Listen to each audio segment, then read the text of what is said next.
กราบสบายดีและสวัสดีพ่อแม่พี่น้องชาว YouTube ทุกท่านเนาะบ่ว่าจะเป็น FC ทางฝั่งไทย FC ทางสปปลาวเฮานะเพิ่นเนาะก็ยินดีต้อนรับพวกท่านเข้าสู่ช่อง YouTube ของ Hunter Channel กันอีกแล้วพี่น้องเอ้ยมื้อนี้ก็วันอาทิตย์เบิดมื้อคือเก่ามื้อนี้บ่มีหยังหลายพี่น้องเอ้ยมื้อนี้ก็สิพาพี่น้องมาเลาะเบิ่งโมคุณของเฮาคือเก่าพี่น้องเอ้ยเพราะว่ามื้อนี้ก็เป็นมื้อวันอาทิตย์เนาะวันพักวันผ่อนเอาก็จะได้ลงมาเกลือหมูของเราทุกๆวันอาทิตย์เนาะกะสิได้มีเวลาอยู่กับหมูคุณเฮาโดนเติมนะเพื่อนเนาะปัจจุบันนี้กะคุณหมูชุดนี้มากะประมาณ3 เดือนแล้วเพื่อนเนาะ3 เดือนปลายๆแล้วหอนวันที่10 เดือนหน้าเนี่ยก็เป็น4 เดือนพี่น้องเลย4 เดือนเต็มๆเนาะโอเคสำหรับมื้อนี้ก็สิพาพี่น้องเลาะเบิ่งหมูคุณของเราเก่านะพี่น้องเนาะแล้วก็หมูเกิดใหม่แน่แม่นึงก็สิพาพี่น้องเลาะเบิ่งเนาะกับบรรยากาศทงไห่ทงนานะพี่น้องเนาะสวนหลังบ้านเนาะหลังกำลังแห้งเลยพี่น้องเอ้ยหลังบ่หลังไก่เนาะหลังประมาณ500 เมตรมื้อนี้ก็สิให้พี่ให้น้องเบิ่งหมูคุณคือเก่านะพี่น้องเนาะก็สิบ่มีหยังหลายโอเคเนาะก่อนสิไปหับเบิ่งหับส้มก็อย่าลืมกดติดตามด้วยเนาะกดเลยเนาะกดติดตามกดเลยกดแชร์เนาะเป็นกำลังใจให้ช่อง YouTube ของ Hunter Channel นะเพิ่นเนาะมื้อนี้ก็สิมาบอกให้ฟังเนาะว่าในการเฮ็ดในการเลี้ยงนี่เป็นอะไรเนาะพี่น้องเนาะสำหรับผู้ที่มีความสนใจเนาะอยากลองก็ให้เฮ็ดเลยนะเพิ่นเนาะให้ลงมือเลยถ้าบ่ลงมือนี่ก็สิบ่ฮู้เนาะสิบ่ฮู้วิธีการถ้าไปถ้ามากะเงินเบิดปะเนาะ มันก็เลยเนาะนี่ก็คือมงคลเฮาเนาะพี่น้อง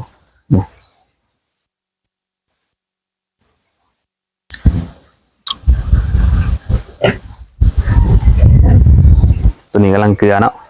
กินอิ่มแล้วแน่นอนนำเนาะตัวนี้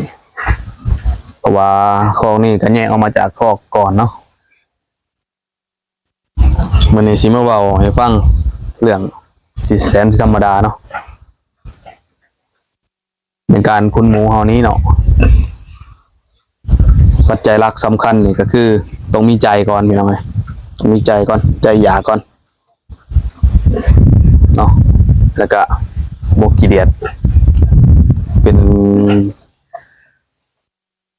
ขี่เป็นยังมันเลยพี่น้องเลยว่าง่ายซะเนาะแน่นอนเนาะการคุ้นหนีเปื่อนแน่นอนแต่กะคันเฮาเคยเห็นแล้วมันกะสิบ่มีปัญหาสำหรับเฮาเนาะสำหรับผู้อื่นที่บ่มาเบิ่งกะสิอยากแย่ๆแน่จังหน่อย โอเคเนาะสิให้พี่น้องเบิ่งหมูเลยเนาะลักษณะโตประมาณ3 เดือนนี่สิซำใดให้พี่น้องเบิ่งกันเลยเนาะยังลมอยู่มันนี่เสียวิตามินมาซักก่อนตัวนี้โมเมนต์ขึ้นแล้ววะนี่เนาะอยู่นี่มีแต่ตัวแม่เนาะตัวผู้น้ำตัวผู้บริใหญ่เนาะผู้3แม่3แม่4เดี๋ยวเคลียร์เนี่ย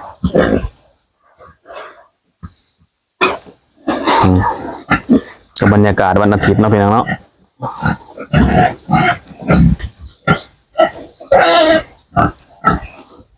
การคุ้นนี่ถาวันโบเป็นยังนี่ก็มีกำไรแน่นอนอยู่แล้วพี่น้อยแต่โบราณเป็นไรดอกไรดีๆกับไรคักๆกับซิโบเรืออย่างเป็นไรเนาะคันว่าเป็นลูกหมูเฮาเนาะลูกหมูเฮาเองนี่ก็สิเหลือหลายอยู่แต่จิฮักแต่ค่าอาหารแม่มันนี่ก็พอมีเนาะพอได้แต่หากว่าซื้อมานี่ก็บ่หลายเนาะซื้อลูกมันนี่สิเหลือบ่หลายดอกแต่ตามกระบวนการเนาะพี่น้องบ่เฮ็ดก็เฮาบ่มีแนวเฮ็ดเด้อครับเบื่ออาหารบ่มื้อนี้คือบ่เห็นกินหลายเนาะตัวนี้ก็แม่นปุ้นมาได้3 เดือนเนาะ3 เดือนเต็มๆเลยพี่น้อง วันที่10 3 เดือนปลายนั่นเองพอวันที่10 เดือน 3เนี่ยก็4 เดือนได้พี่น้องเลยก็ถือว่ายังบ่ใหญ่ปานใดบ่ใหญ่ปานใดสั่นตามมาเบิ่งเนาะก็มันก็เป็นการทดลองกับแม่นเพราะว่าเฮาได้เฮ็ดคอกใหม่เนาะคอกใหม่คอกใหญ่แต่ว่าหมูน้อยเนาะ7โตก็ลองเบิ่งว่าสิเป็นอะไรเนาะโอเคเนาะสิให้พี่น้องรอเบิ่งอีกบัดนึงไปเบิ่งคอกหมูน้อยกันบัดนี้เนาะกับบรรยากาศเนาะสวนหลังบ้านนี่สิมาให้เบิ่งแม่มันตดสำหรับแม่นี่เนาะเป็นแม่3 สายเพิ่นเด้อบ่มีเงินซื้อแม่1,100คือเพิ่นเอา3 สายไปก่อนเนาะนี่หากระลงเมื่อก่อนน่ะขึ้นแดงโหนจำนี้ลงแล้วแต่บ่แนะนำเลยเพิ่นเด้อผู้ใดสิเลี้ยงแม่พันธุ์ในบ่แนะนำให้เอาพวกหลังลายหลังป่านเนาะในบ่เป็นตาเนาะแต่ว่าเฮาบ่มีเงินซื้อแม่ดีๆนะ บ่มีเงินซื้อแม่ดีๆก็เลยเอาซ้ำนี้ไปก่อนเนาะเพียงเนาะก็ลองเบิ่งก็ได้บ่เสียหายเนาะลองเบิ่งเป็นบ่เป็นก็เป็นก็เอาบ่เป็นก็ทิปเนาะอันนี้ลูกหมูเฮาเองลูกหมูคุ้นแบบเดียวกันนี่นะพี่น้องเลยแต่ว่าขัดมาเป็นแม่พันธุ์เฉยๆเนาะสำหรับแม่นี่แต่มันขึ้นอีกบัดนี้มันสมเลยพี่น้องเลยเพราะว่าสมเลยอีกพอดีก็เกิดอีก4 เดือนมันก็สิใหญ่ขึ้นอีกเพราะว่าเฮาบ่อยากถ่าเฮิงเมื่อกี้นี่ก็ยังคิดว่าโอ้ยสมซะบ่อยู่เนาะแต่ก็ยังบ่ได้สมเถื่อนี่สำหรับของหมูเฮาเนาะสิเบิ่งกล้องหลังแบบงามเลยเนาะบ่จำเป็นนะเพิ่นเด้อกันอันนั้นกันอันนั้นถ้าเป็นฟาร์มใหญ่ๆก็จะสิบ่เอานะเป็นแม่พันธุ์แบบนี้เนาะพวกดังๆนี่มันเป็นลูกผสมหลายสายล่ะมันบ่งามก็จะหาเอาแต่พวกปอดๆเนาะพวกรัดแลนพวกหลอกพวกหยังไปแต่ว่าแม่มันก็แม่พวกนี้ก็หลังลายคือกันแต่ว่าบ่ลายปานนี้เนาะ โอเคเนาะเดี๋ยวสิพาพี่น้องเลาะเบิ่งบรรยากาศเนาะสวนหลังบ้านนี่ทางหลังกะสลบทานบ้านเนาะแต่เขาอยู่เทิง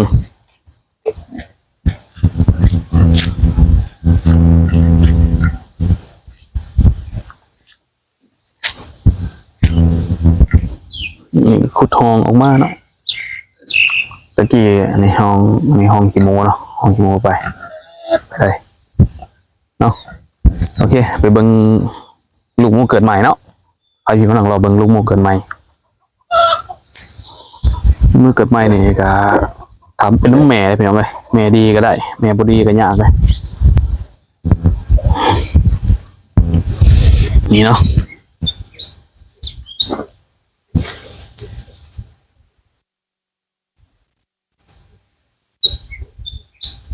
บ่อยากกวนมันหลายให้มันนอนสำหรับแม่มันเนาะเดี๋ยวให้เบิ่งแม่มัน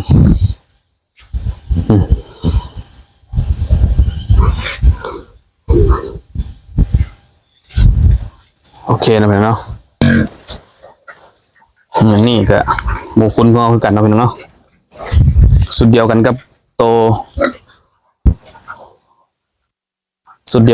7 โตเนาะผมมีลูก17 โตอยู่นี่10คนไปไว้โคกใหม่หัน7เนาะ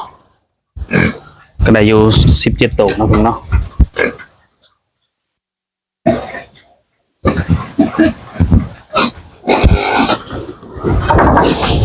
เฉพาะข้อนี้เบิ่งอาจสิใหญ่กว่าข้อนั้นเนาะเพราะว่าเฮาเลือกเอาแต่ตัวน้อยเลยไปพุ่นเฮาหามบ่ไหวเด้ย้อนยาก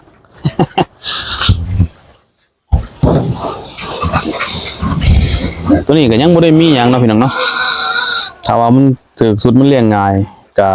บ่มีหยังหลาย สุดๆมันเลี้ยงง่ายก็ง่ายขาไม่ท้องก็ยังบริเวณมีแต่เกลืออาหารอย่างเดียวเนาะก็บ่ได้เป็นหยังหน่อย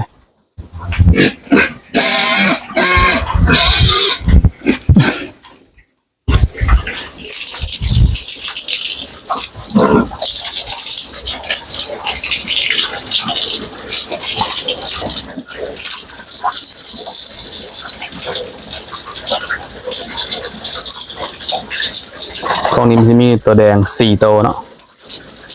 ตัวขาว6ตัวมันสอดมาเลยพี่น้อง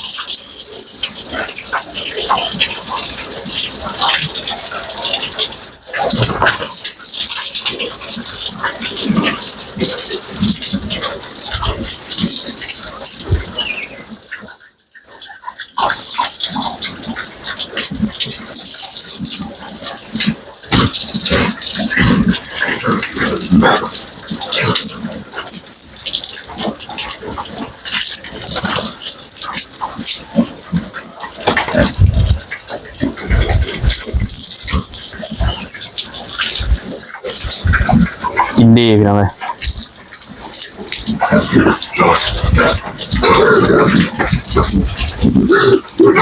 เราพวกนี้ตัวเขาจงไว้นี่มันจะมีแต่ตัวใหญ่ๆเนาะเพราะว่าเขาบ่ได้หามไปฝุ่นตัวใหญ่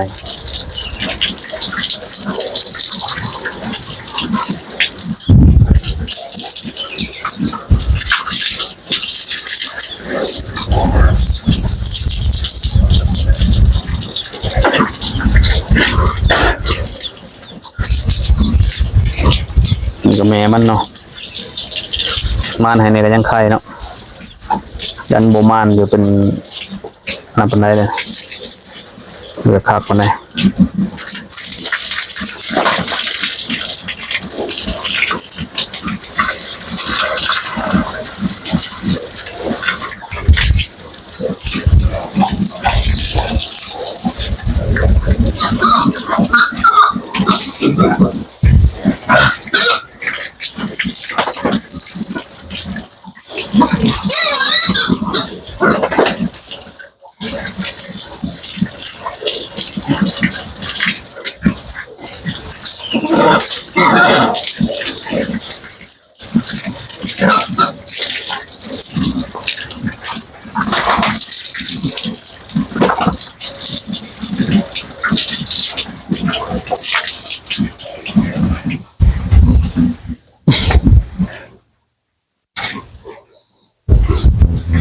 นี่เนาะ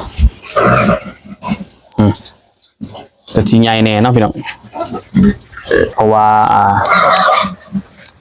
มันกะเขาเลือกไว้แต่ตัวใหญ่เนาะตัวน้อยเขาเอาไปคอกไม้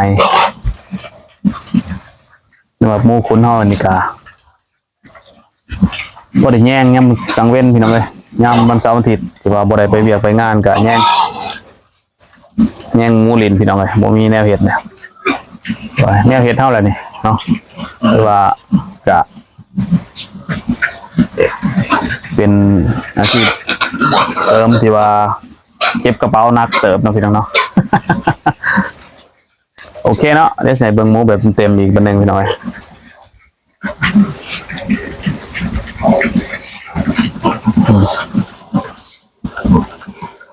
สำหรับเนาะ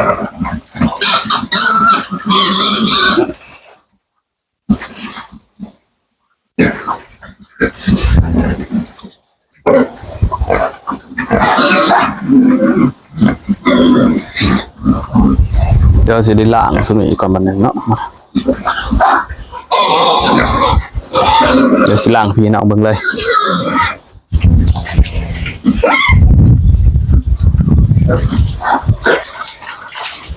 จะเปื้อนทาง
กำลังเล่งอาหารส่วน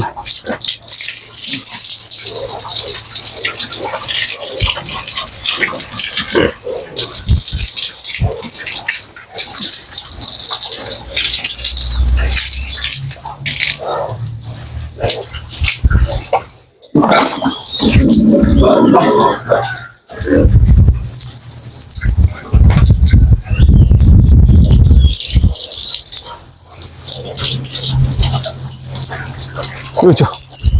บอกไว้แต่มันสิบนี่แหละพี่น้อง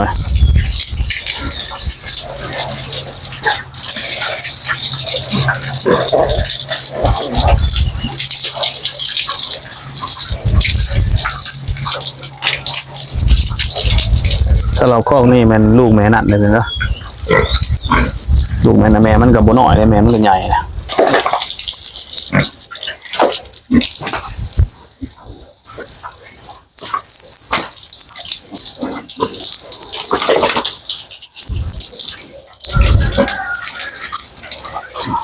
ใหญ่เลยมอนทดโทนมันเกิดมันก็ใหญ่กว่าโมตัวนี้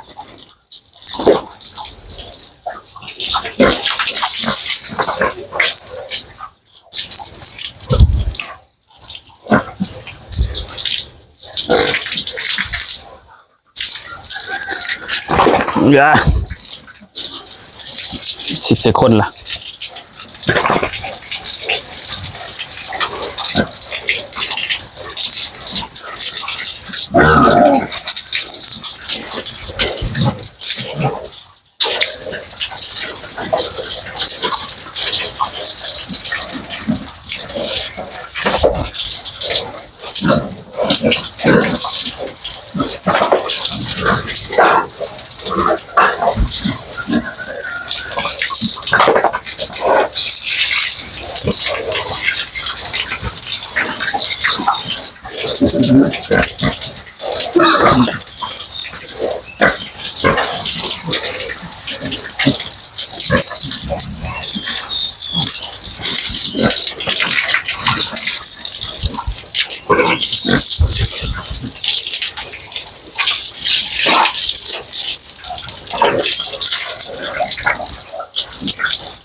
กินอาหารอันนี้ล้างบ่อยากหลอนล้างเนี่ย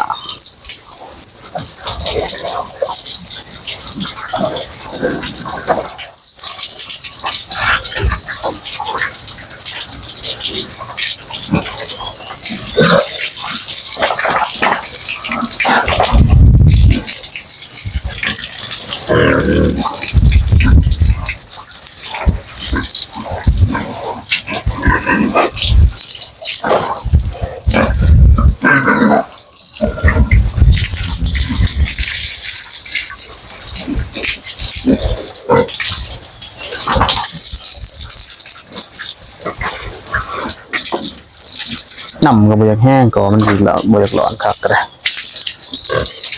นะครับว่ามันถ้าบ่แม่นเกลืออาหารแบบนี้มันก็สิร้อนไวแต่ละอาหารพวก CP พวกนี้มันล้างง่ายมันเปื่อยง่าย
สีไปเนี่ยพี่น้องเลย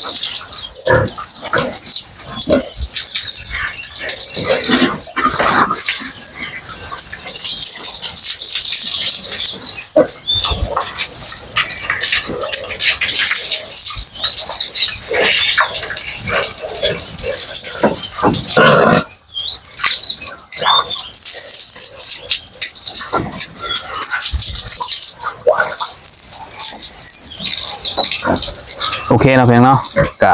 สิมีประมาณนี้แหละมันพี่น้องมาแล้วมื้อหน้ากะสิพาพี่น้องมาอัปเดตเบิ่งกันไปเรื่อยๆนะเพียงเนาะโอเค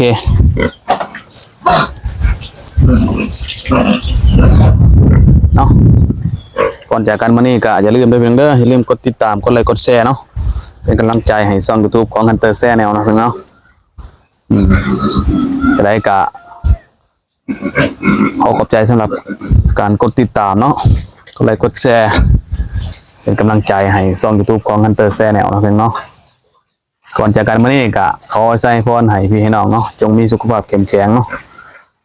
ปฏิบัติหน้าที่การงานของตนเองให้ได้รับผลสำเร็จเบิดสุขสุขคนเนาะเพียงเนาะเอาส่งมาร่ำรวยกันเบิดสุขสุขคนเด้อคลิปหน้าพบกันใหม่สบายดี